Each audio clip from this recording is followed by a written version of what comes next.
Bismillahirrahmanirrahim. Assalamualaikum warahmatullahi wabarakatuh. Waalaikumsalam warahmatullahi wabarakatuh.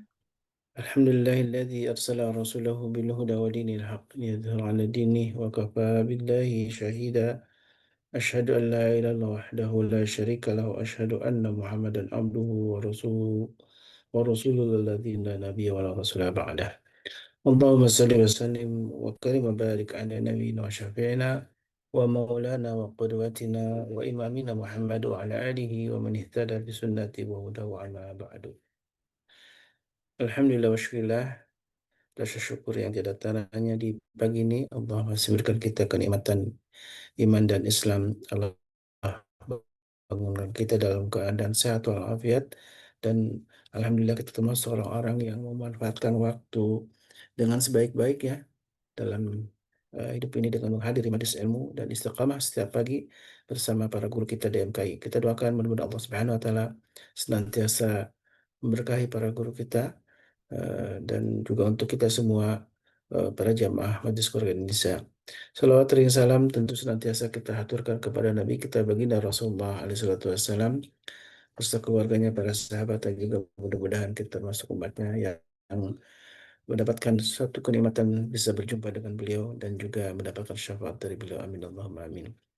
Sahabatku yang dimuliakan Allah, di pagi ini alhamdulillah kita kembali di hari Ahad, pagi bersama Ustaz Hanif, ya, Ahmad Hanif, yang alhamdulillah selalu memberikan pencerahan untuk kita tentang bagaimana kita bermuamalah, wabil khusus dengan bermuamalah maliyah, yang menjadi bagian yang penting dalam syariat, karena semua muamalah itu hakikatnya sebagai dasarnya eh, adalah halal atau mubah, ya. Tapi ternyata kecuali ada dalil yang mengharamkannya, dan inilah yang menjadi kita menjadi kewajiban kita untuk mengetahui dalil-dalil yang melarang atau mengharamkan sebuah transaksi yang memang eh, bagian dari syariat, dari Allah dan Rasulnya. Dan inilah muamalah maliyah, atau kita sering menyebutnya memang ekonomi Islam, gitu ya. Kita ingin membahas lebih dalam tentunya tentang bagaimana Allah Subhanahu wa taala dan Rasulnya membuat pondasi tentang kita umatnya, umat Nabi Muhammad SAW, bisa bermuamalah sesuai dengan syariat Islam. Dan sudah berepisode-episode kita sudah membahas tentang riba, betapa pentingnya riba untuk kita jauhi, karena tentu kita sudah diajari, sudah disampaikan juga oleh para guru kita tentang bahaya riba. Dan tidak hanya soal keberkahan harta, tentu riba akan menjadi eh, apa jalan bagi kita untuk menuju neraka Allah Subhanahu wa taala. Dan ini sebuah eh, hal yang sangat penting untuk kita pahami kembali tentang bagaimana kelanjutan riba, karena banyak sekali episode tentang bagian yang kita pahami tentang riba, ya, riba dan persoalannya, dan juga bagaimana solusinya. Inilah insya Allah yang akan kita bahas kembali bersama Ustaz Ahmad Hanif Hafizahullah Ta'ala. Alhamdulillah Ustaz Hanif juga sudah menemani kita di pagi ini, bersama saudara-saudara jamaah Majelis Qur'an Indonesia yang di pagi ini alhamdulillah masih di bulan haram, dan kita manfaatkan salah satunya dengan terus istiqamah dalam kebaikan, pagi hari dengan bersedekah, kemudian juga istiqamah menghadiri majelis ilmu, dan mudah-mudahan Allah Subhanahu wa taala ridha dengan semua amal, dan ini menjadi amal, mudah-mudahan menjadi pemberarti amal kebaikan kita. Baik, Ustaz Ahmad Hanif, silakan tafadhol masykura. Kita akan melanjutkan sebuah kajian kembali tentang riba dan persoalannya. Tentunya masih banyak yang belum kita ungkap. Mudah-mudahan ini menjadi pemberi semangat kita untuk terus hidup bersih dari riba, ya. Waliyatullah masykura.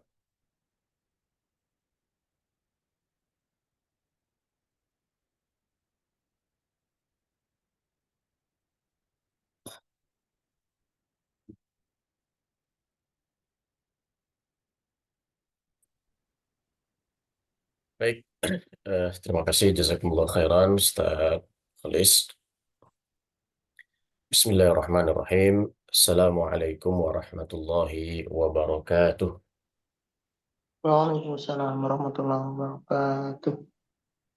Innal hamdalillah nahmaduhu wa nasta'inuhu wa nastahdihi ونعوذ به من شرور أنفسنا ومن سيئات أعمالنا من يهده الله فلا مضل له ومن يضلله فلا هادي له اللهم لا سهل إلا ما جعلته سهلا وأنت تجعل الحزن إذا شئت سهلا اللهم إنا نسألك علما نافعا ورزقا حلالا طيبا وعملا متقبلا اللهم آمين أما بعد.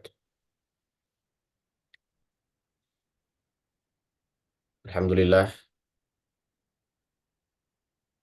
jamaah MKI sekalian yang insya Allah dirahmati oleh Allah Subhanahu wa Ta'ala. Sekali lagi pada pagi hari ini kita bersyukur kehadirat Allah Subhanahu wa Ta'ala. Kita bersyukur atas segala nikmat, atas segala limpahan karunia, atas segala keringanan yang diberikan Allah Subhanahu wa Ta'ala kepada kita sehingga bisa terus istiqomah, bisa terus belajar, bisa terus menjadi bagian dari orang-orang yang tafaqquh fiddin yang disampaikan oleh Nabi kita Nabi Muhammad sallallahu alaihi wasallam, may yuridillahu bihi khairan yufaqihu fiddin. Siapa yang diinginkan baik oleh Allah Subhanahu wa Ta'ala, maka akan diberikan pemahaman dalam urusan agama, akan diberikan pemahaman pemahaman dalam soal-soal agamanya, dan tentu saja pemahaman akan datang seiring dengan kita terus belajar, dengan kita terus meningkatkan pengetahuan kita terhadap masalah-masalah agama dan juga masalah-masalah muamalat. Karena setelah kita beribadah, setelah kita sholat, maka aktivitas yang cukup banyak yang kita lakukan dalam kehidupan ini biasanya adalah itu muamalat yang terkait dengan harta, ya. Kita membeli, kita menjual, kita memakai jasa, atau kita memberikan layanan jasa, ya. Nah, ini semua adalah hal-hal yang kemudian berkaitan dengan muamalat. Maka oleh sebab itu menjadi suatu kemestian, menjadi suatu keharusan bagi kita untuk terus meningkatkan diri, meningkatkan pemahaman terkait dengan hal-hal tersebut. Baik jamaah sekalian yang terhormati Allah Subhanahu wa Ta'ala, insya Allah kita masih akan melanjutkan ya tentang pembahasan riba. Kita akan mengulang pembahasan yang pernah kita bahas dengan tujuan tentu saja untuk kemudian menguatkan kembali pemahaman kita, menguatkan kembali pengetahuan kita ya tentang riba, dan juga kemudian memantapkan hati kita. Nah, karena dalam beramal itu tidak hanya pengetahuan yang dibutuhkan, tetapi juga adalah kemantapan hati, ya, keyakinan. Karena tahu saja ya itu belum tentu cukup. Seperti yang Allah ceritakan tentang orang-orang yang dimurkai, ya, orang-orang yang dimurkai dalam surah Al-Fatihah yang kita baca itu, siratal ladzina an'amta alaihim ghairil maghdubi alaihim, ya. Kita mohon petunjuk, kita mohon hidayah agar kemudian ditunjukkan kepada jalan yang lurus, yaitu jalan yang sudah pernah ditempuh oleh orang-orang yang Allah beri nikmat, yaitu jalannya para nabi, jalannya orang-orang soleh, jalannya orang-orang eh, syuhada, ya, jalannya orang-orang yang benar. Nah, lalu bukan jalan mereka yang dimurkai. Siapa itu yang dimurkai? Yang dimurkai adalah mereka yang tahu, tapi kemudian tidak mengamalkan berdasarkan pengetahuannya. mereka yang kemudian berilmu tetapi tidak mengamalkan ilmu yang mereka miliki. Waladhdallin, dan juga bukan jalan orang-orang yang sesat. Siapa itu mereka orang yang sesat? Mereka adalah orang yang beramal tapi beramalnya tanpa landasan ilmu. Nah, mudah-mudahan kita terlindung dari dua hal ini gitu ya. Dan kemudian inilah pentingnya kita terus memantapkan hati kita. Kita mohon kepada Allah agar hati kita diberikan keyakinan sehingga setiap apa yang kita pelajari sedikit demi sedikit mulai bisa kita amalkan.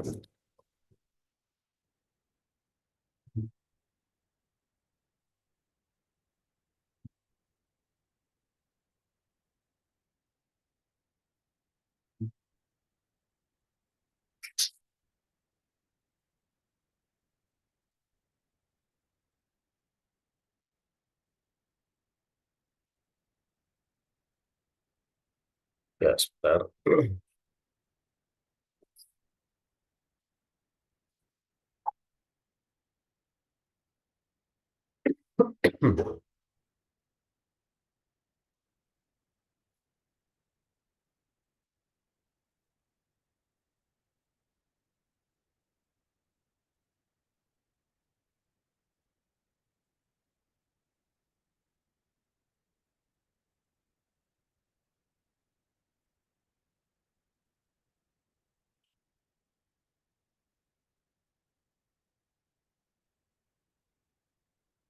Ya, jemaah sekalian, kita kembali pelajari ayat-ayat ataupun hadis-hadis sehingga dari ayat dan hadis ini kita bisa me- mengetahui secara lebih dalam hikmah tentang dilarangnya riba ya. Nah, ini adalah dalil utama atau dalil inti yang ada dalam Al-Quran tentang pelarangan riba ya. Agar kemudian kita meninggalkan riba. Dan bagaimana berat sekali di sini apa ancaman Allah ya terhadap orang-orang yang masih berkutat ya dengan kemudian riba. Nah, ini juga tadi riba riba utang piutang, sedangkan ini adalah riba jual beli ya. Nah, ini sudah dibahas juga di beberapa pertemuan sebelumnya, termasuk di pertemuan kita yang kemarin ya.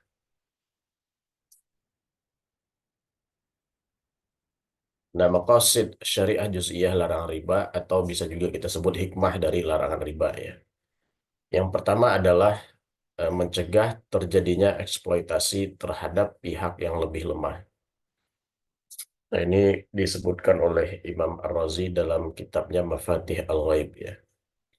Nah, mayoritas debitur di masa Rasulullah SAW adalah golongan yang butuh dan lemah. Artinya orang yang meminjam ya, orang yang akan berhutang di masa Rasul itu biasanya mereka adalah golongan yang lemah ya. Mereka berhutang untuk kebutuhannya. Mereka berhutang karena tuntutan kebutuhan pokok. Hal ini membuat posisi mereka lemah dalam bertransaksi dan membuat mereka rentan dieksploitasi. Nah, artinya posisi lemah mereka inilah yang kemudian dimanfaatkan ya oleh orang-orang yang memberikan pinjaman secara riba.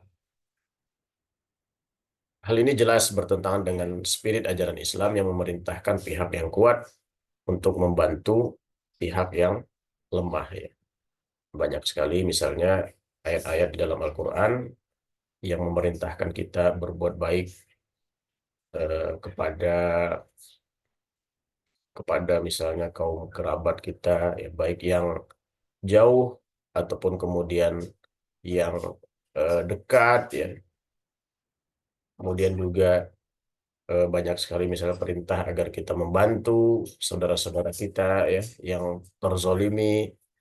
Kemudian juga ada lagi hadis yang kemudian mengatakan Nabi menolong apa Allah akan menolong seorang hamba selama hamba itu menolong saudaranya ya. Kemudian juga ada misalnya ayat-ayat yang memerintahkan kita agar jangan sampai menzolimi ya, atau kemudian memakan harta anak yatim.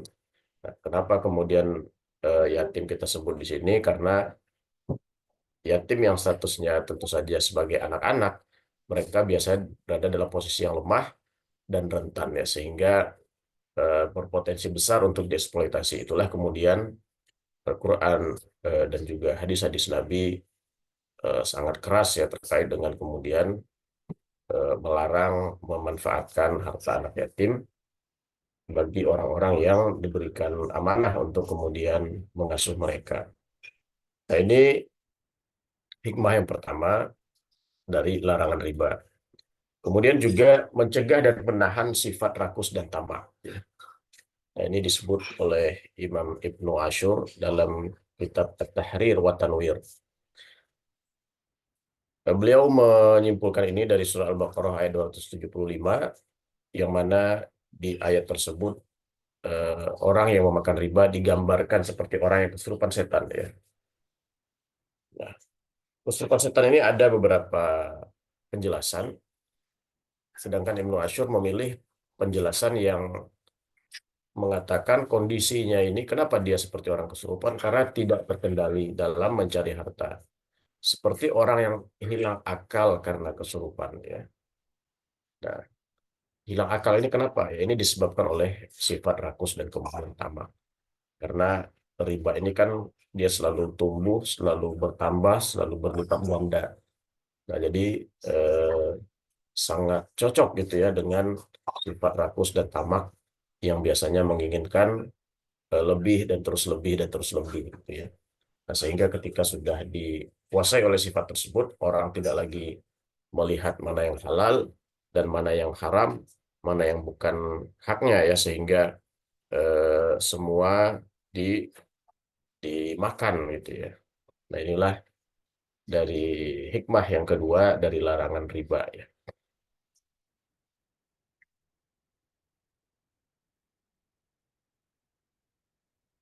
Kemudian yang ketiga adalah, nah ini mematikan naluri tolong menolong dan saling membantu sesama manusia. Tolong menolong dan saling membantu adalah fitrah manusia yang dikuatkan dan didorong oleh ajaran Islam. Menolong dan membantu artinya memberikan jasa kepada orang lain tanpa tak pamrih. Dan praktek riba sangat bertentangan prinsip tersebut. Spirit riba berarti setiap bantuan haruslah mendapatkan pamrih langsung. Nah, kegiatan ekonomi dalam Islam tidak selalu bersifat komersial karena kegiatan komersial saja tidak cukup untuk mewujudkan keadilan. Islam mendorong kegiatan ekonomi yang juga bersifat sosial, bentuknya antara lain adalah dalam kewajiban zakat. Nah, eh, kegiatan ekonomi seperti ini, ya, seperti zakat, infak, sedekah, ya, wakaf. Nah, ini kan akarnya adalah tolong menolong, karena kita tidak mengharapkan pamrih langsung dari manusia, ya. Kita mengharapkan itu pahala dari Allah Subhanahu wa taala. Nah, kalau sifat-sifat yang tolong menolong tadi hilang ya, yang terjadi adalah hukum hukum riba gitu ya. Nah, artinya di sini sifat kemanusiaan akan hilang gitu.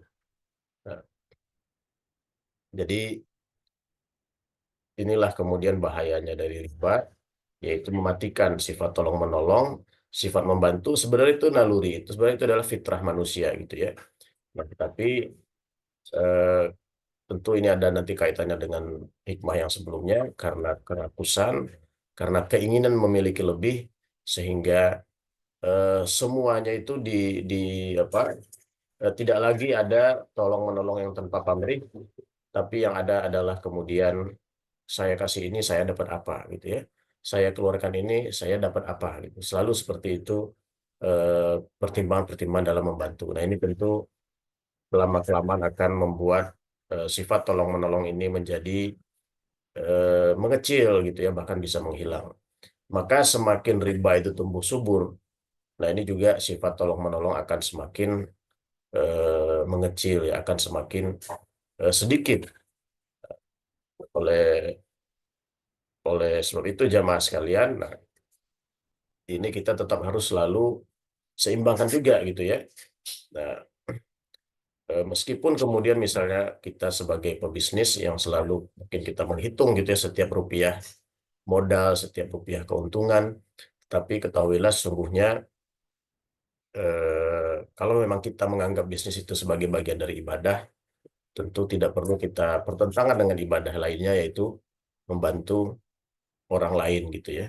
Nah, apalagi kalau kita mengambil teladan berbisnis dari apa yang dilakukan oleh Nabi dan para sahabatnya, maka setiap pertambahan harta yang mereka miliki itu kemudian mereka kembalikan lagi ke masyarakat, ya tadi dalam bentuk zakat, infak, sedekah dan wakaf gitu ya. Nah, jadi eh, betul-betul kemudian justru kesuksesan mereka dalam berbisnis ya, pertambahan dan pertumbuhan harta yang mereka miliki itu kemudian justru semakin memperbesar sifat tolong menolong yang mereka miliki gitu ya. Bukan justru mematikannya gitu.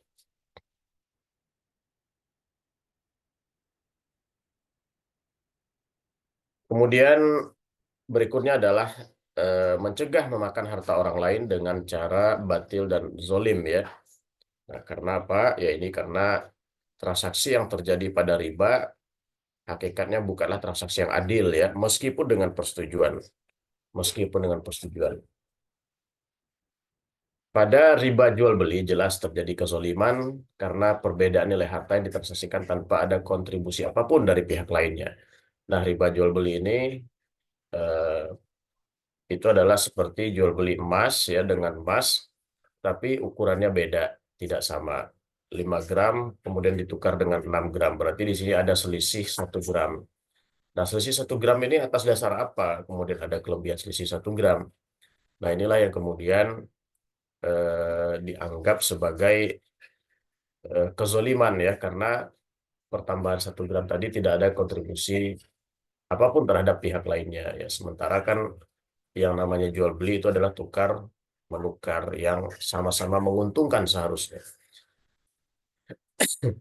Sedangkan pada riba utang pertambahan harta karena adanya tenggat waktu. Nah, tenggat waktu hakikatnya bukanlah harta yang dapat dipertukarkan dengan harta lainnya ya, sehingga tambahan yang dapat bukanlah tambahan yang legal secara syariat. Ya, biasanya alasan-alasan orang kemudian mengenakan tambahan itu karena mereka tidak dapat menggunakan uangnya dalam waktu tersebut gitu ya, atau karena waktu bertambah ya setiap bulan misalnya tambah 1% gitu.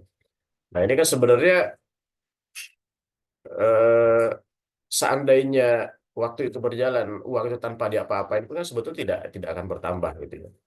Nah, inilah artinya waktu itu sebetulnya pertambahan waktu itu sebetulnya bukan jadi alasan untuk kemudian terjadi tambahan pada riba. Harta itu bertambah kalau kemudian diusahakan gitu ya, dikelola. Nah, itulah yang membuat pertambahan harta.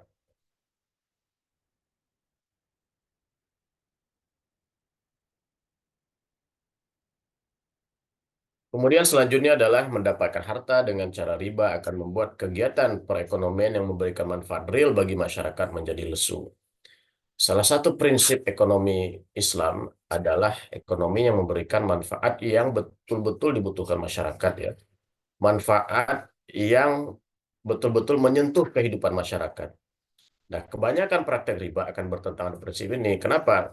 Karena kalau kemudian pintu mendapatkan uang dengan cara membungakan uang ya, dengan cara meminjamkan, dengan cara mengutangkan, ini terbuka lebar, ini tentu orang akan malas berusaha eh, untuk meningkatkan kegiatan ekonomi yang sifatnya bermanfaat langsung. Misal contoh, saya misalnya punya uang 100 juta. Kalau uang ini saya pinjamkan dan saya minta kelebihan dari orang yang saya pinjamkan, misalnya 10%, berarti kan dari 100 juta saya akan mendapatkan 10 juta tambahan ya. 10 juta tambahan. Nah, itu saya pinjamkan. Kemudian juga uang ini bisa bisa bertambah juga, misalnya dari 100 juta, kemudian saya beli barang, ya, saya beli pakaian misalnya, kemudian saya jual lagi, saya juga bisa mendapatkan keuntungan di situ 10 juta gitu ya. Perbedaannya adalah dalam tambahan uang tadi melalui pinjam meminjam tadi itu tidak melibatkan sektor yang bermanfaat langsung bagi masyarakat ya, atau sektor real. Karena tambahan uang ya hanya begitu saja, ketika dipinjamkan bertambah hanya begitu saja. Tidak terjadi kegiatan ekonomi yang memiliki manfaat real bagi masyarakat. Nah, bayangkan nanti kalau ada 10 orang yang seperti saya tadi yang memiliki uang 100 juta gitu ya. Nah, berarti ada sekitar 1 miliar kemudian uang ya yang dibungakan, tapi pertambahan uangnya itu tanpa melibatkan aktivitas, tidak menggerakkan aktivitas ekonomi masyarakat. Nah, tetapi kalau tadi dengan melalui cara jual beli ya, melalui itu dikelola, maka berarti kan saya di situ harus membeli dulu barangnya. Ketika saya membeli barang, berarti di situ ada produk ya dari penjual pakaian yang kemudian berpindah ya. Jadi uang 100 juta itu menggerakkan ekonomi dari si pembuat pakaian. Pembuat pakaian ini tentu juga, apalagi misalnya kalau dia memiliki karyawan-karyawan ya, berarti juga secara tidak langsung akan menggerakkan perekonomian mereka gitu ya. Nah, jadi bayangkan kalau misalnya ada 100 yang seperti tadi gitu ya. Nah, bisa kita bayangkan bagaimana akan aktifnya, akan hidupnya kegiatan ekonomi, yang kegiatan ekonomi itu memberikan manfaat langsung bagi masyarakat ya. Nah, itu perbedaannya antara riba dengan kalau uangnya dikelola dengan cara-cara yang tidak bertentangan dengan syariat, baik itu dengan cara jual beli atau bisa tadi dengan cara kita memberikan modal kepada seseorang gitu ya. Nah, jadi ini sekali lagi yang dimaksud dengan makosid syariah yang ini atau hikmah yang ini, kenapa kemudian kegiatan semakin banyak kegiatan riba itu akan memberi tekanan gitu ya pada kegiatan ekonomi yang bersifat real yang bermanfaat langsung bagi masyarakat.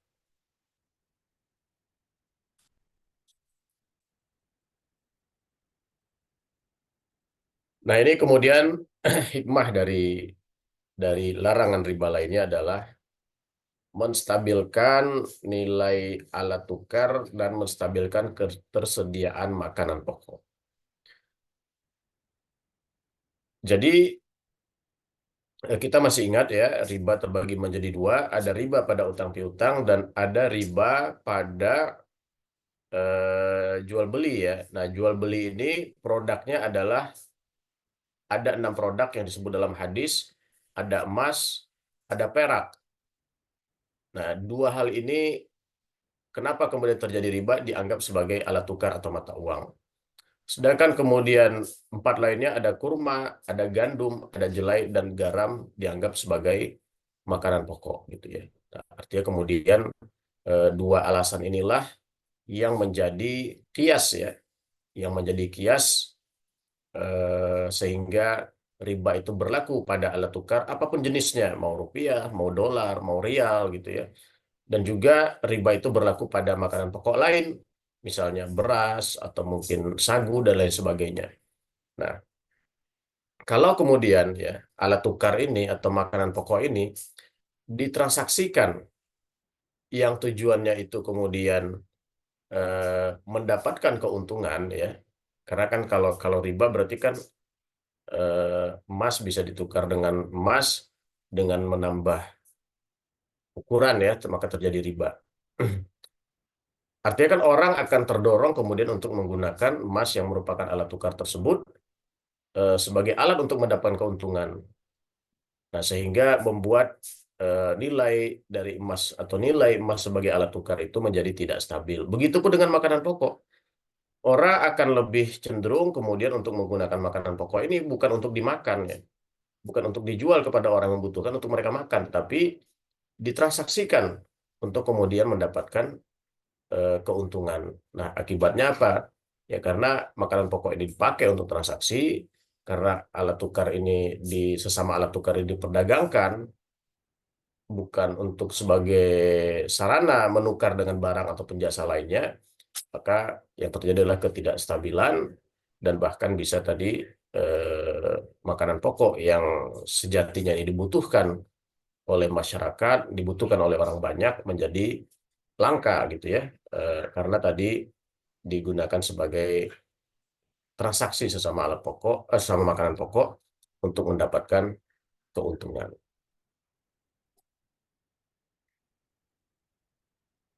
Kemudian selanjutnya adalah mencegah penggerusan harta atau mencegah pengurangan harta ya. Allah Subhanahu wa taala berfirman dalam surah Al-Baqarah ayat 276, "Yamhaqullahu riba wa yurbi shadaqat." Ya Allah kemudian memusnahkan harta riba dan menumbuhkan zakat atau menumbuhkan sedekah. Nah, para ahli tafsir menyebut pemusnahan ini bisa dalam bentuk yang sebenarnya seperti kebangkrutan ya, kemiskinan, atau juga bisa berarti dicabut keberkahan. Secara zohir hartanya mungkin bertambah banyak, tapi banyaknya harta itu bukan tidak semakin mendekatkan dia kepada Allah Subhanahu wa taala, tidak semakin membuat dia banyak beramal soleh, tapi justru semakin membuat dia jauh dari Allah Subhanahu wa taala, eh, membuat dia jauh dari ketenangan ya, membuat kemudian tumbuh sifat-sifat kikir ya, tumbuh sifat-sifat bakhil, semakin bertambah sifat-sifat rakus dan tamak. Nah, itulah artinya apa harta itu justru tidak menambah keberkahan baginya, justru kemudian mengurangi ya. Rasulullah SAW dalam hadisnya juga menyebutkan riba meskipun banyak akhirnya menjadi sedikit ya.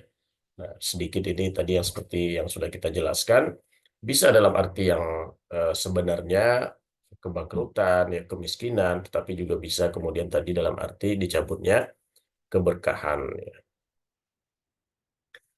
Baik, jamaah sekalian yang dirahmati Allah Subhanahu wa taala, demikian hikmah-hikmah ya, atau maqasid syariah dari larangan-larangan riba ya. Mudah-mudahan ini menjadi lebih memantapkan kita untuk kemudian menjauhi ya salah satu dosa yang besar ini, dan kemudian Allah Subhanahu wa taala memberi keberkahan di dalam harta kita ya, memberikan ketenangan. Harta ini benar-benar menjadi wasilah untuk kemudian kita beramal soleh dan wasilah kebahagiaan kita dunia dan juga akhirat. Baik, dari saya barangkali demikian. Barangkali ada sharing dari jamaah ataupun ada pertanyaan, kami persilahkan. Tapi sebelumnya kami kembalikan lagi ke Ustadz Holis. Baik, Alhamdulillah, syukurlah, jazakallah khairan, Ustaz Ahmad Hanif, yang kembali eh, mengulang ya apa yang sudah disampaikan dalam kajian sebelumnya untuk memahami kembali, memperdalam tentang riba ya. Karena tentang konsep riba tentu kita sudah sedikit mengenal, tapi tentu pendalamannya itu yang paling penting sehingga kita makin tersadarkan untuk menjauhi riba gitu ya. Dan tentang riba memang saya ingin bertanya soal ini saat tentang bahwa uang ini kan salah satu disebut dengan barang ribawi ya, sebagaimana emas dan perak. Nah, tapi ada beberapa kalangan juga yang eh, mengharamkan mata uang kertas gitu ya, karena tidak punya nilai intrinsik gitu ya. Sebenarnya pandangan Islam tentang uang kertas ini, Ustaz. Ya, di kalangan ahli ekonomi Islam memang ada perdebatan ya mengenai apakah emas itu sebagai suatu keharusan ya untuk dijadikan sebagai mata uang, atau pilihan saja dan sebagai standar saja gitu ya. Misalnya standar contohnya dalam pembayaran zakat gitu ya. Kemudian ada juga dalam pembayaran denda misalnya. Nah, termasuk di kaitan dengan riba ini kan emas itu juga disebut ya sebagai standar misalnya sebagai pengharaman riba. Nah, apakah sebatas itu atau memang benar-benar ya emas itu harus digunakan sebagai mata uang karena memang tadi di dalam Al-Quran disebut ketika menyebut harta selalu menyebut dengan emas dan perak ya. Dalam hadis-hadis pun ya contohnya tentang zakat itu secara spesifik ada zakat emas dan perak gitu ya. Kemudian tadi juga banyak standar-standar moneter di dalam Islam itu mengacu pada emas dan perak. Nah ini kemudian ya ada perdebatan. Belum lagi kemudian eh, dampak ya, dampak misalnya kalau kita menggunakan harta apa menggunakan alat tukar yang bukan emas ya, contohnya tadi tidak ada nilainya gitu ya, secara fisiknya tidak ada nilainya. Kertas itu kan secara fisik uang 100.000 itu kalau tidak diberi nilai 100.000 oleh pemerintah itu tidak ada nilainya ya. Atau mungkin pun nilainya ya 100 atau 500 rupiah atau 1.000 rupiah itu belum tentu ada yang beli gitu ya. Nah, jadi itu memang salah satu yang disebutkan. Tapi para ulama dari dahulu juga sudah pernah membahas hal ini gitu ya. Antara lain Imam Malik itu pernah pernah mengatakan kalau seandainya saya tidak khawatir unta itu apa akan punah gitu ya, maka akan saya jadikan kulit unta itu uang. Artinya yang menghalangi beliau menjadikan kulit unta itu sebagai uang, kekhawatiran kalau nanti unta itu akan punah gitu ya, karena orang mungkin akan berlomba-lomba mengambil kulitnya untuk dijadikan uang. Artinya di sini Imam Malik pada waktu masa beliau itu juga sudah membuka peluang untuk menjadikan selain emas dan perak sebagai uang gitu ya. Nah, tetapi kalau dari saya pribadi sih lebih cenderung ya bahwa ya tidak ada pembatasan mata uang gitu ya. Tidak ada ya pembatasan apa yang disebut dengan uang di dalam ekonomi Islam. Ya selama kemudian uang itu disepakati, baik itu disepakatinya melalui pemerintah ya seperti yang terjadi hari ini, uang fiat itu kan memang melalui kebijakan pemerintah sehingga itu dianggap sebagai uang ya otomatis kemudian penjaminnya juga adalah pemerintah ya ataupun melalui eh, apa kesepakatan masyarakat gitu ya. Nah, walaupun di negara kita kan Indonesia tidak diperbolehkan ya untuk hal yang kedua ini, tapi artinya selama ada kesepakatan itu kemudian bisa menjadi mata uang, menjadi uang, walaupun itu bukan emas dan bukan perak. Nah, ya tinggal yang harus diperhatikan apa? Yang harus diperhatikan adalah ya kalau kita anggap dia sebagai uang berarti eh, cara transaksinya harus mengikuti kaidah-kaidah uang yang ada dalam ekonomi Islam ya. Antara lain tadi ya berarti dia akan menjadi barang ribawi ya. Misalnya tadi kalau kata Imam Malik kulit onta itu dijadikan sebagai uang ya berarti kalau beli kulit onta dengan kulit onta misalnya ya harus kemudian sama gitu ya dan tidak boleh terjadi penundaan penyerahannya karena kan ini sudah dianggap uang gitu. Nah, begitupun kemudian kalau dari bahan-bahan yang lainnya gitu ya. Maka kalau itu sudah dianggap uang maka akan berlaku tadi kaidah-kaidah tentang riba gitu ya. Jadi itu barangkali terkait dengan apa terkait dengan uang gitu ya. Ya sebetulnya yang membuat memang uang itu juga salah satu sumber masalah gitu ya di dalam perekonomian hari ini.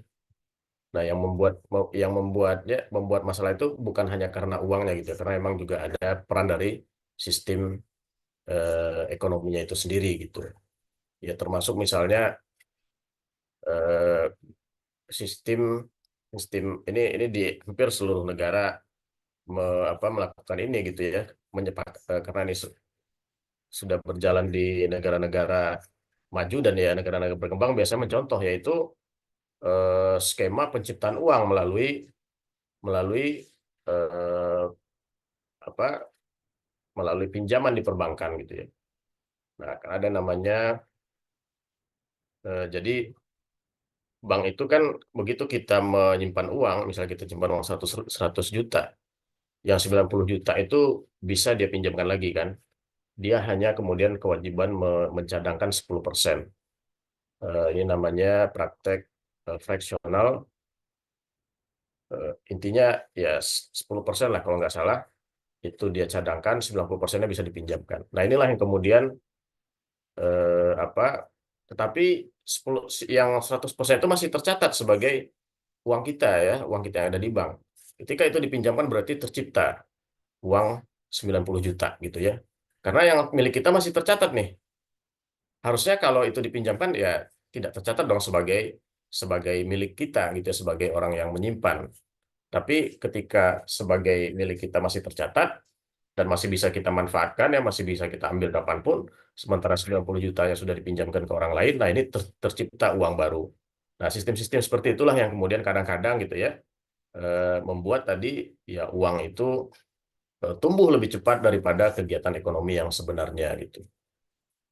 Ya itu mungkin juga ada ya teori-teorinya dalam dalam ekonomi, kadang-kadang hal seperti itu memang disengaja juga agar kemudian kegiatan ekonomi menjadi lebih aktif gitu ya, lebih lebih banyak. Kira-kira seperti itu, Ustaz Khalis. Wallahu alam.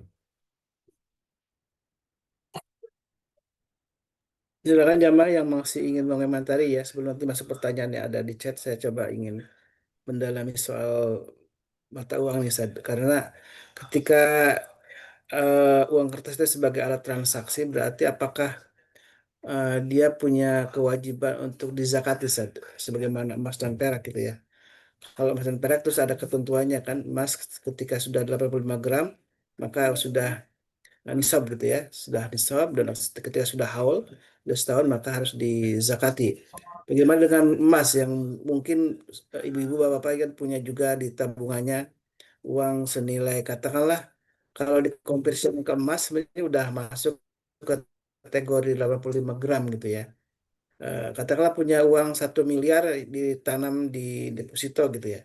Apa itu ada satu kewajiban untuk dizakati karena kalau itu hanya sebagai sebuah alat transaksi sebenarnya kan tidak perlu dizakati. Ustaz. Apakah itu sebagai sebuah harta, apakah sebagai bagian dari tadi harta ribawi seperti perak dan emas itu tadi? Iya, ya makanya itu tadi salah satu konsekuensi Ya, dari Ustaz. kita menganggap atau kita menjadikan uang ya dari benda-benda lain, maka juga itu akan berlaku zakat ya. Karena kan kenapa kemudian emas di masa Nabi itu juga artinya salah satu harta wajib zakat itu kan emas. Yaitu karena emas itu kan juga eh, sebagai alat penyimpan kekayaan ya. Nah, jadi kan orang pada masa lalu itu kekayaan mereka ya kalau tidak dalam bentuk emas, dalam bentuk ternak biasanya, atau dalam bentuk tanaman gitu ya, dalam bentuk pertanian gitu. Ya, belum ada uang kertas kan di zaman itu di Mekah, khususnya Mekah Madinah atau di sekitar itu tidak ada uang kertas gitu ya. Nah, sehingga ya mereka menyimpan kekayaannya itu tadi dengan emas dan juga kemudian dengan perak yang itu juga bisa ditransaksikan gitu ya. Nah, artinya dari sini juga maka tadi konsekuensi kita kemudian menjadikan benda lain sebagai uang yang otomatis itu juga dijadikan sebagai alat penyimpan kekayaan, maka juga berlaku zakat tentunya pada benda-benda tersebut gitu ya. Eh, Termasuk rupiah, termasuk dolar ya. Eh, Maka kemudian akan ya kalau itu sebagai alat penyimpan kekayaan maka ya harus dihitung zakat kemudian dengan merujuk kepada emas gitu ya. Nah, itu bisa bisa di karena sebenarnya kalau dia sebagai sama-sama alat penyimpan kekayaan itu juga sebenarnya bisa bisa digabung gitu ya dengan emas gitu. Jadi karena kan emas sebagai alat penyimpan kekayaan. Beda kalau misalnya emas yang digunakan dalam perhiasan sehari-hari, ya itu tidak wajib dikeluarkan zakatnya. Tapi kalau emas meskipun bentuknya gelang, tapi tidak digunakan hanya sebagai alat untuk menyimpan kekayaan, alat untuk menabung, maka itu wajib dikeluarkan zakatnya. Termasuk aset yang di luar uang gitu saja ya. Misal Iya, punya rumah dua tiga gitu kan tidak dikontrakkan tapi dibiarkan saja. Kalau dikontrakkan kan statusnya menjadi sebuah usaha ya. Tapi ini dibiarkan nganggur gitu ya. Itu termasuk yang mungkin ditunggu apakah punya tanah yang mesti kan belum digarap, belum dijadikan sampai tempat untuk pertanian, tapi dibiarkan dengan berharap ada sebuah kenaikan harga di 10 tahun ke depan gitu ya. Apa itu juga termasuk objek yang wajib dijaga, Ustaz? iya. Kalau emasnya, kalau tadi barang-barang yang bukan barang-barang yang dipakai, digunakan, ditinggali, dimanfaatkan, ya itu berarti termasuk hitungannya adalah ya harta yang eh, apa yang digunakan sebagai untuk menyimpan kekayaan ya, menyimpan aset ya, mirip seperti tadi emas sama tadi seperti uang, maka itu juga dibayarkan zakatnya, kecuali memang rumah itu digunakan, ditempati mungkin oleh anaknya ya atau oleh saudaranya, atau kendaraan punya 10 kendaraan tapi dipakai semua gitu ya, mungkin eh, satu dipakai istrinya, yang 8 misalnya dipakai anaknya gitu ya, anaknya ada 8 masing-masing punya mobil, atau bahkan mungkin membantunya juga pakai mobil, ya nggak apa-apa. Jadi itu tidak bayar zakatnya ya, tidak dikeluarkan zakatnya selama itu memang eh, harta-harta yang memang digunakan untuk keperluan sehari-hari. Baik. Ini sudah ada pertanyaan Ustaz dari chat ya, dari Ummu AHS nih. Assalamualaikum, Afwan Ustaz izin bertanya. Jika seseorang menjual barang kepada temannya seharga 135.000, lalu pembelinya atau temannya itu mentransfer uang 150, kemudian dia si penjual sampaikan ke temannya bahwa uangnya itu kelebihan, lalu temannya bilang nggak apa, apakah termasuk riba Ustaz ya? Kelebihan pembayarannya sebenarnya bukan riba Ustaz ya? Ya bukan, karena kan ini Hmm. bukan pinjam meminjam, ini adalah jual beli ya. Eh, sudah disepakati harga 135, berarti ditransfer 150 dengan sengaja ya. Ya, berarti ini ingin memberikan hadiah atau memberikan hibah ini sisanya gitu kan, 15 ribunya, dan ini tidak ya. Bukan riba. Silakan ada yang ingin lagi bertanya tentang dunia riba dan persoalannya ya, permasalahannya nih. Karena sekarang kan hampir tidak bisa lepas dari riba saja ya. Walaupun misalkan kita nabung di bank syariah pun tentu ada satu konsekuensi karena berikatan dengan Bank Indonesia yang masih ribawi gitu ya. Tentu ini sistem ekonomi kapitalis memang ya masih menggunakan sistem ribawi dan tentu ya kita tidak mungkin 100% murni gitu seperti yang sudah diajarkan oleh Rasulullah SAW, dan ini memang kewajiban kita untuk setidaknya kita tetap mengkampanyekan untuk menggunakan eh, ekonomi Islam dengan cara tadinya apa namanya menabung atau di bank konvensional, tapi sekarang saatnya untuk kita mendukung perkembangan bank syariah gitu ya, sehingga bank syariah itu memang masih kecil saja secara Ya, pangsa pasar, eh, di bawah 10% kalau yang saya tahu ya, mungkin malah 5% ke bawah. Jadi pangsa pasar sangat sedikit sekali. Dan kalau bukan kita siapa lagi gitu yang bisa mendukung perkembangan bank syariah ini. Dan mudah-mudahan dengan beriring waktu kita makin memperbaiki sistem ini, sistem ekonomi Islam ini menjadi lebih baik lagi. Dan tentunya sebuah pertanggungjawaban kita sebagai orang-orang beriman di hadapan Allah Subhanahu wa taala. Silakan masih ada yang ingin bertanya seputar riba dan persoalannya. Nanti insya Allah kalau tidak ada, nanti kita akan ke tema lain saja insya Allah di pertemuan berikutnya. Bersama Ustaz Ahmad Hanif kita sudah akan tutup persoalan tentang riba. Seolah-olah sudah paham nih. Karena tadi Ustaz berbagai macam izin bertanya, persoalannya yang sudah. Gimana? Ustaz izin bertanya. Silakan. Ya, Assalamualaikum Ustaz. Waalaikumsalam. Waalaikumsalam warahmatullahi wabarakatuh. Silakan Bu Teti. Iya, iya, terima kasih Ustadz Holis. Begini Ustadz, misalnya ada adik kita atau saudara kita yang butuh dana untuk sekolah atau untuk Qadarullah misalnya rumahnya udah ini harus renovasi rumah gitu. Kemudian kita nih sebagai kakaknya atau saudaranya itu tidak mampu membantu gitu. Tapi kita ada fasilitas kantor untuk meminjam lah gitu ya. Dalam arti pasti memang pasti riba ya Ustadz. Itu gimana ya Ustadz? Satu sisi ingin membantu tapi kita belum mampu. Satu sisi melanggar syariat mengenai riba itu Ustadz. Gimana ya Ustadz solusinya? Terima kasih Ustadz. Assalamualaikum. Waalaikumsalam warahmatullahi wabarakatuh. Ya, kalau untuk kebutuhan pembiayaan tadi ya, misalnya untuk membantu saudara tadi, kita usahakan ya kita ke ke lembaga keuangan ya seperti bank itu yang memang syariah gitu ya. Sehingga paling paling tidak di situ kita bisa minimalisir gitu eh, dampak ataupun riba yang apa kalau kemudian kita ke bank konvensional gitu ya. Nah, ya kalau misalnya kalau kantor kita punya pilihan ya memberikan pilihan untuk kita bisa mengajukan ke bank syariah, lembaga keuangan syariah ya. Saya rasa lebih artinya kita tetap bisa ya. Kemudian kita bisa membantu saudara kita tanpa kemudian kita harus melakukan sesuatu yang dilarang ya.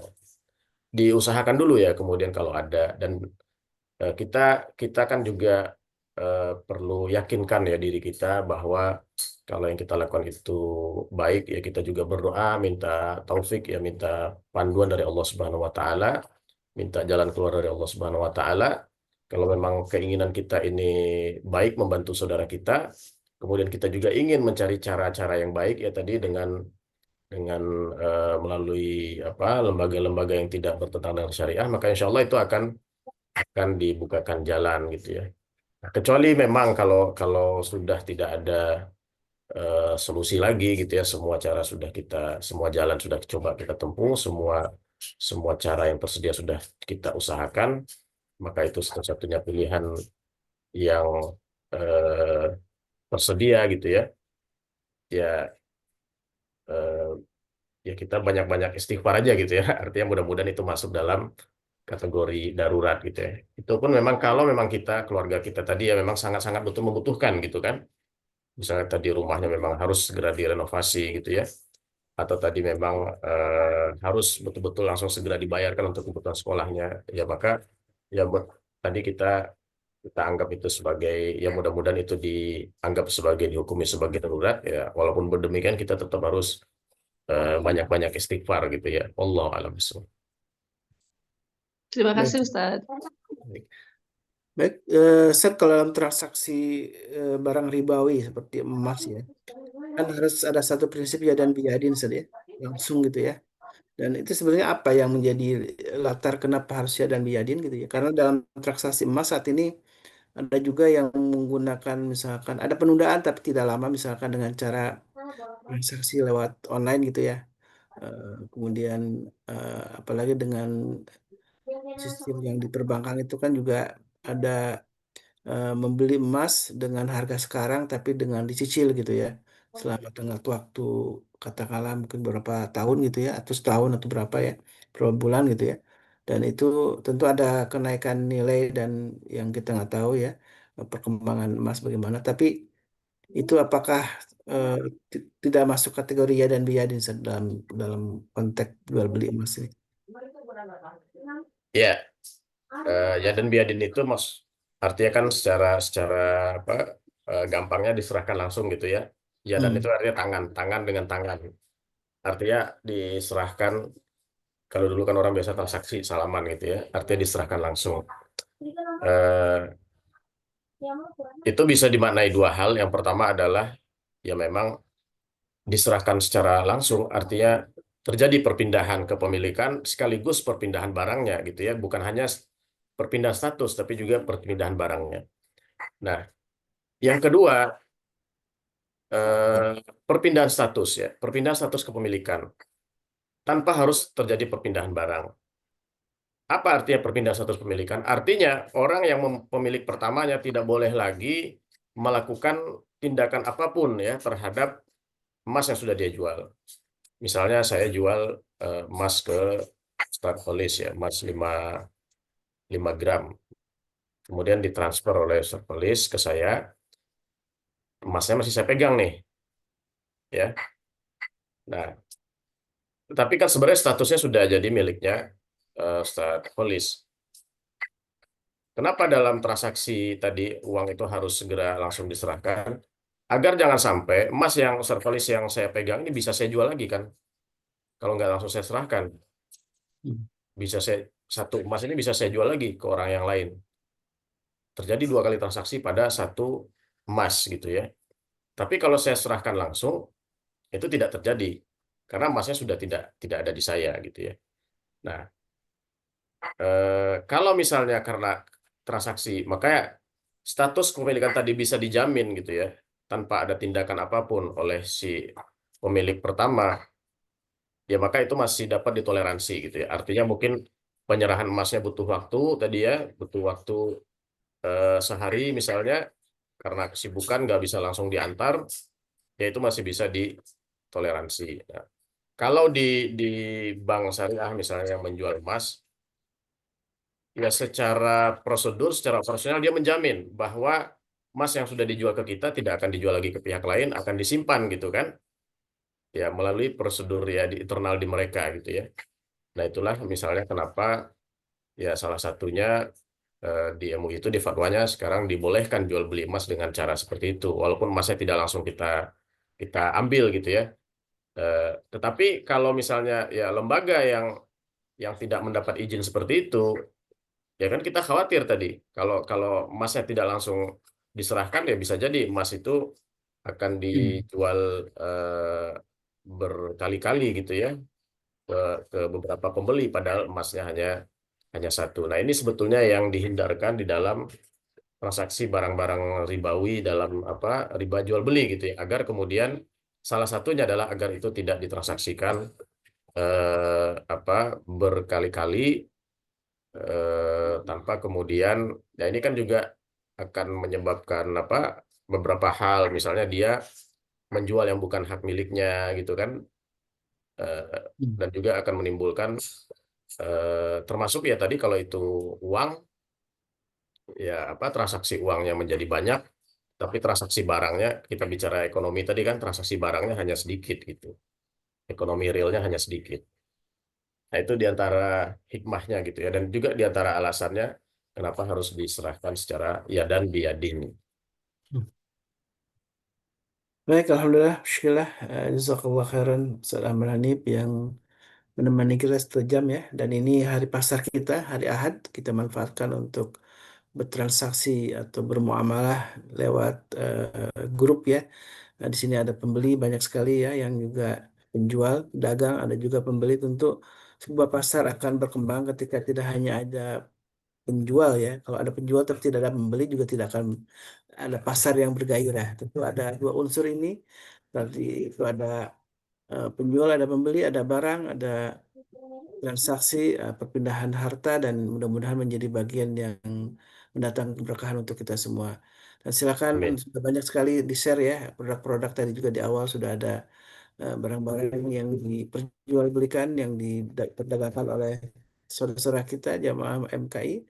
Dan ini mudah-mudahan kita memanfaatkannya hari ini menjadi hari terbaik kita dan membeli barang saudara kita itu juga menjadi bagian dari ibadah Ustaz ya. Iya, iya, insya Allah. Insya Allah menjadi bagian dari ibadah dan udah ada Bu Yani nih yang ingin kita. Silakan Bu Yani sebelum tutup. Iya, maaf Ustadz. Terima kasih Ustadz Solis. Ustadz Hanif, ini saya mau tanya terkait zakat profesi.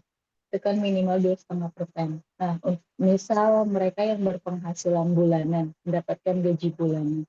Kalau zakat itu sebenarnya di apa namanya diberikan ke ada kan di Indonesia Basnas atau misal eh, di dalam keluarga atau lingkungan kita lihat ada yang lebih membutuhkan gitu, boleh nggak dari zakat profesi itu yang minimal 2,5% itu diberikan ke sana dialirkan ke sana gitu. Mohon penjelasannya Ustaz. Terima kasih. Ya, tadi terkait dengan penyaluran zakat ya kepada keluarga ya. Eh, jadi zakat itu memang lebih prioritas kalau keluarga kita yang membutuhkan, lebih prioritas kepada keluarga gitu, orang-orang terdekat. Nah, tetapi kecualinya adalah orang yang wajib bagi kita menanggung nafkahnya. Siapa yang wajib ditanggung nafkahnya? Kalau kita sebagai kepala keluarga, misalnya ya itu adalah anak-anak kita ya yang belum mandiri tentunya, dan juga orang tua yang sudah tidak mandiri juga gitu ya. Nah, itulah yang kemudian hanya pihak itu yang wajib ditanggung nafkahnya oleh seorang kepala keluarga. Berarti di luar itu kita bisa berikan zakat gitu ya. Saudara misalnya, atau mungkin paman misalnya ya, atau mungkin keponakan misalnya, itu bisa harta zakat diberikan dari situ. Eh, Bahkan seorang istri bisa memberikan zakat kepada suami gitu ya, karena kan eh, suami apa istri tidak wajib menafkahi suami kan gitu. Nah, artinya kalau memang apa si istri memiliki harta yang kemudian wajib zakat, sementara suaminya masuk dalam kategori orang yang apa penerima zakat, maka itu bisa disalurkan ke suaminya. Ya mungkin hari ini kita agak sulit membayangkan gitu, tapi ini pernah terjadi ya di masa Nabi Shallallahu Alaihi Wasallam. Karena kan ya bisa saja seorang istri itu memiliki harta mungkin dari harta warisan dari orang tuanya gitu ya, atau mungkin ya bisa saja dia punya usaha ya yang kemudian harta itu dia miliki, sementara kemudian di sisi lain ya suaminya masuk dalam kategori orang yang eh, sebagai penerima zakat. Itu bisa saja ya seperti itu. Nah, itu kriteria kalau kita ingin memberikan zakat kepada orang-orang yang terdekat, dan memang lebih prioritas ya, seharusnya memang bisa zakat itu diprioritaskan kepada orang-orang kerabat, tetangga gitu. Tetangga kan juga termasuk orang-orang dekat juga. Wallahu alam. Sudah jelas ya Bu Yani bahwa memang dahulukanlah saudara-saudara kita yang Ya, yang justru memang wa atidal qurba haqqahu gitu saja ya. Dalam Al-Quran disebutkan bahwa berikanlah kepada kerabat itu haknya ya, dan salah satu haknya itu adalah tentu dalam hal ini zakat gitu ya, kaum kerabat yang paling terdekat gitu ya, itu memang menjadi bagian yang di luar tanggungan kewajiban kita yaitu nafkah, menjadi bagian yang menjadi prioritas ketika kita mengeluarkan zakat gitu ya. Dan tentu ada yang memang lebih aman disalurkan lewat lembaga yang memang profesional, tapi juga ada bisa dibolehkan untuk mengeluarkan sendiri gitu ya. Artinya memang Iya, tahu dengan upaya kita untuk membersihkan harta kita dengan cara zakat tadi. Satu lagi pertanyaan saya buka sebelum ditutup kalau ada. Ya, terima kasih Ustaz Solis, Ustaz Hanif. Ya, ya. silakan ada pertanyaan Bu Happy balik. ya Ustadz. Assalamualaikum Sudah. warahmatullahi wabarakatuh.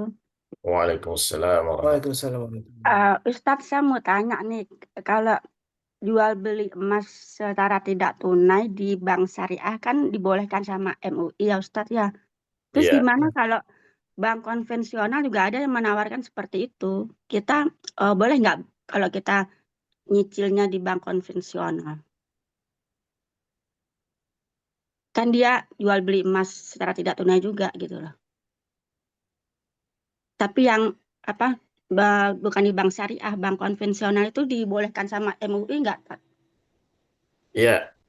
Pada prinsipnya, kenapa kemudian jual beli emas secara tidak tunai itu di difatwakan boleh ya hari ini di fatwa MUI itu? Yang pertama ya karena emas hari ini dianggap sudah bukan lagi sebagai uang gitu ya, artinya dia sebagai barang, sebagai komoditas lah bahasanya gitu kan.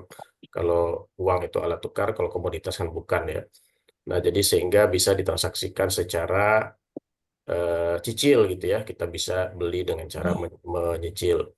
Dan sebetulnya juga asal kemudian tadi tempat yang kita beli itu bisa kita mendapatkan jaminan bahwa emas kita itu betul-betul hanya khusus untuk kita, artinya tidak diperjualbelikan lagi gitu ya. Itu sebenarnya bisa saja, tidak harus ke kalau kita mengacu ke fatwa itu ya berarti itu berlaku ke semuanya, tidak hanya ke bank syariah gitu ya. Ya, Tidak hanya bank syariah resmi pemerintah. Nah, cuman kan ini pilihannya adalah kalau kita ke bank syariah tadi kita juga sebagai bentuk dukungan ya. Ini walaupun beda beda apa beda beda beda pembahasan gitu ya. Tapi kalau tadi kita ke lembaga keuangan konvensional, ya berarti kan kita kurang memberikan dukungan kepada lembaga keuangan syariah. Itu aja. Nah, jadi oh ya. iya, kadang-kadang kita bertransaksi. Memang ada beberapa transaksi di bank konvensional atau lembaga konvensional itu boleh-boleh saja sebetulnya gitu ya. Kita misalnya menggunakan jasa transfer ya, atau jasa-jasa lain yang bukan utang piutang ya, yang bukan penyimpanan, atau maksudnya yang bukan kita menabung uang, ya bukan deposito, itu sebetulnya boleh-boleh saja. Misalnya kita menggunakan safe deposit box-nya di bank konvensional itu sebenarnya boleh-boleh saja gitu ya, karena itu kan biaya yang dikenakan itu kan jasa. Tapi kalau ada di Iya. bank syariah, nah kalau kita ngambil yang di bank syariah berarti kan ini juga bentuk tadi dukungan ke lembaga keuangan syariah, yang mana pada saat ini kan masih butuh ya banyak dukungan dari masyarakat ya, termasuk kita-kita ini salah satunya. Jadi Ya, itu saja yang membedakan. Wallahu a'lam. Oh ya. ya. Kan kita Ya. masih sekarang ini masih juga menggunakan untuk e-money itu juga uang elektronik juga masih Iya. menggunakan bank konvensional saja ya. Ya, Iya, salah satunya itu jasa yang tetap diperbolehkan, artinya tidak diharamkan. Kita menggunakan ada apa kalau Bank Mandiri kan ada e-money, kemudian ada BCA itu ada apa namanya Bliss atau apa namanya ya. Jadi yang intinya memang tidak semua bank konvensional itu juga apa namanya ada unsur ribanya, tapi tentu tadi yang disebutkan oleh Ustaz Hamdani kita harus mendukung bagaimana perkembangan bank syariah ini menjadi lebih baik lagi dengan cara tadi ikut terlibat menggunakan transaksi atau jasa-jasa yang ada dari bank syariah. Moga ini menjadi sebuah amal yang Allah catat menjadi kebaikan kita ya, karena sebuah keinginan ingin membangun sebuah ekonomi yang bebas dari ribawi, sebuah ekonomi yang sesuai dengan syariat Islam. Mudah-mudahan Allah Subhanahu wa taala memberikan kita hidayah dan taufiknya untuk terus istiqamah dalam amal-amal soleh dan juga tentu terjauh dari amin. eh, Amin. riba, karena riba begitu bahayanya, dan tadi sudah disebutkan apa yang menjadi misi dari harta-harta yang terbebas dari riba adalah salah satunya memang menjadi bagian kita untuk membangun sebuah ekosistem yang penuh dengan rahmat Allah Subhanahu wa taala.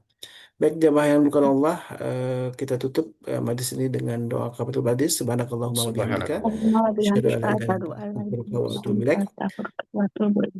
Jangan lupakan ini hari Ahad, kita manfaatkan hari pasar kita menjadi hari yang penuh berkah. Harta kita belanjakan untuk selain sedekah tentunya, dan juga untuk membeli barang-barang saudara kita. Alhamdulillah, hadana bayakum. Assalamualaikum warahmatullahi wabarakatuh. Waalaikumsalam warahmatullahi warahmatullahi wabarakatuh. wabarakatuh. اللهم ارحمنا بالقرآن واجعله لنا إماما ونورا وهدى ورحمة. اللهم ذكرنا منه ما نسينا وعلمنا منه ما جهلنا وارزقنا تلاوته آناء الليل وأطراف النهار واجعله لنا حجة يا رب العالمين.